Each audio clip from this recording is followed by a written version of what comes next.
तो स्टार्ट करते हैं थर्ड सेमेस्टर की बुक जिसका नाम है अलजेब्रा। और अलजेब्रा का फर्स्ट चैप्टर है सेट रिलेशन एंड फंक्शन। तो सबसे पहले हम सेट की डेफिनेशन देखेंगे।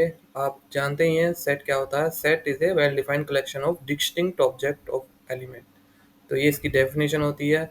मतलब कि हम यहाँ पर डिस्टिंक्ट ऑब्जेक्ट ले रहे हैं, उनका कलेक्शन ले रहे हैं, और कलेक्शन भी कैसा है, वेल डिफाइंड, मतलब किसी रूल को वो फॉलो कर रहे हैं, तो उसे हम सेट बोलते हैं। और सेट की क्या पहचान, यहाँ पे कुछ उसके करेक्टरिस्टिक्स हैं, जैसे कि उसके अंदर जो भी एलिमेंट होते हैं वो सारे के सारे क्या होते हैं, डिस्टिंक्ट, अलग अलग होते हैं। Each element in a set is unique, बिल्कुल अलग होते हैं। Meaning that no two element in the set are the same, मतलब कि दो एलिमेंट सेट में सेम नहीं हो सकते।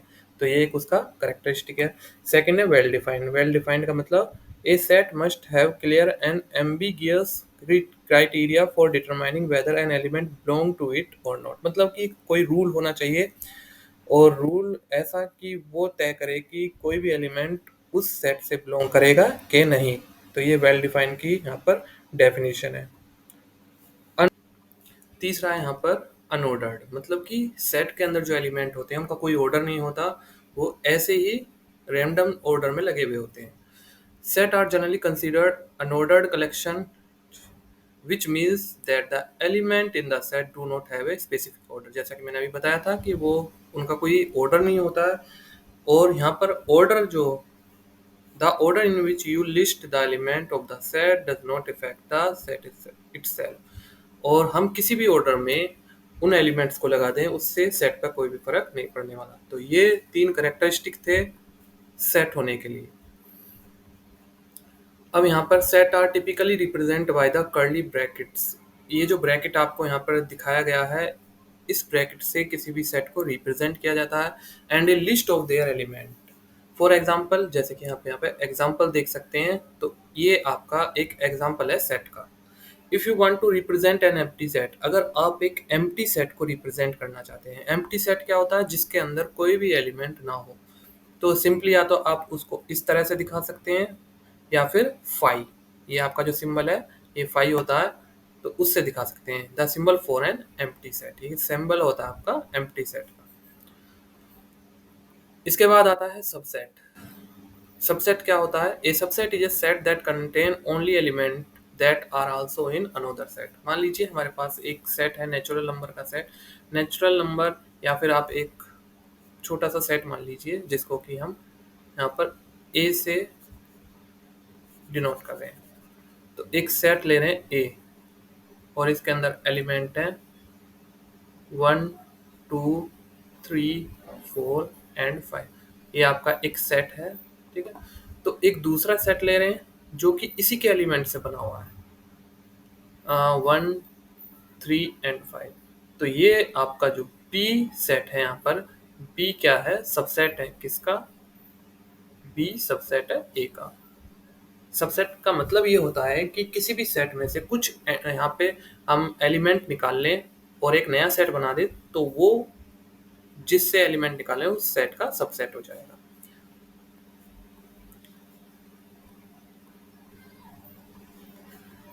नेक्स्ट है हमारा यहाँ पर इफ।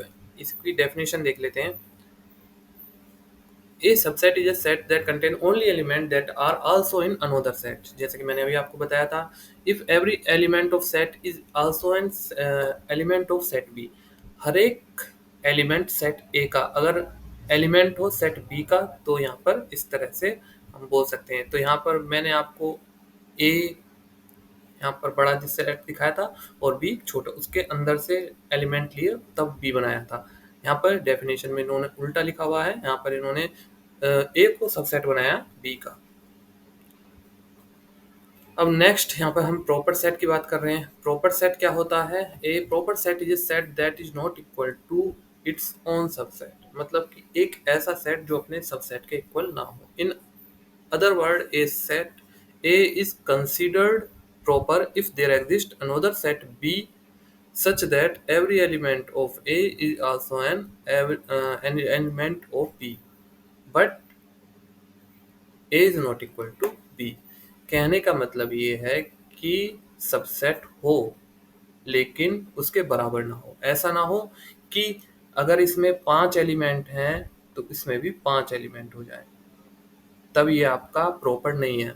ठीक है, अगर इसमें 5 एलिमेंट हैं और हमने 4 एलिमेंट, 3 एलिमेंट, 2 एलिमेंट या फिर 1 एलिमेंट लेकर के इसका सबसेट बना दिया है, तो वो आपका प्रॉपर सेट होता है। अदरवाइज अगर हम इसके पांचों के जितने भी एलिमेंट इसमें हैं उतने ही एलिमेंट इसमें हो जाएं, तब ये आपका इन यहाँ पर प्रॉपर सेट नहीं होगा। नेक्स्ट है finite set. A finite set is a set that contain a finite limited number of element. अगर किसी सेट के अंदर फाइनाइट एलिमेंट है, मतलब कि उनको हम गिन सकते हैं, तो वो फाइनाइट सेट होता है। इनफाइनाइट का मतलब जिसके अंदर इनफाइनाइट नंबर ऑफ एलिमेंट आ जाए, वो आपके इनफाइनाइट सेट। जैसे कि एग्जांपल 1 2 3 यहाँ पर एक फाइनाइट सेट है, क्योंकि हम यहाँ पर एलिमेंट्स को गिन सकते हैं, 3 एलिमेंट है। लेकिन अगर 1 2 3 नेचुरल नंबर का सेट ले लें तो वो इनफाइनाइट होता है।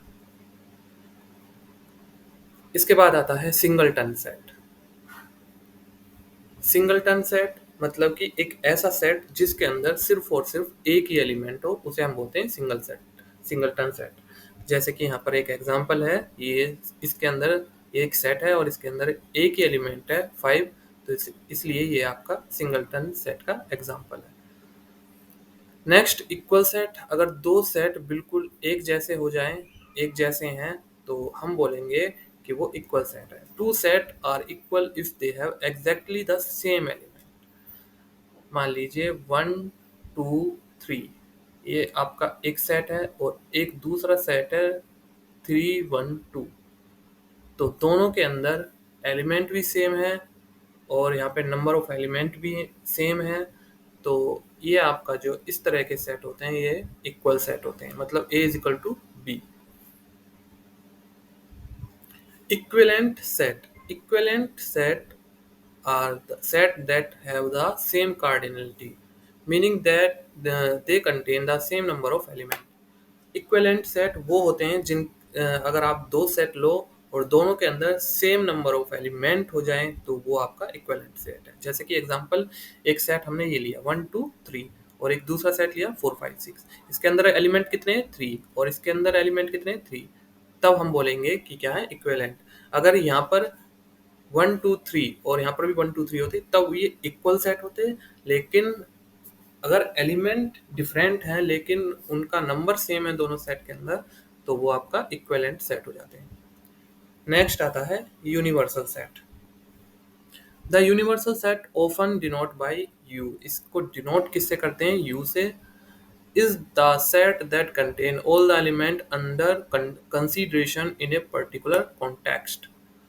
It is a way to define the largest set within a given context। मतलब कि कोई भी अगर आपको एक सेट दिया गया है, ठीक है, यूनिवर्सल सेट का मतलब ये होता है जैसे कि 1 2, ऐसे ही आपका 10 तक, यहाँ पर 10 तक हमने नेचुरल नंबर ले लिए। अब एक सेट ए लिया जिसके अंदर 1 2 3 है, एक सेट बी लिया जिसके अंदर एलिमेंट है 3 4 5।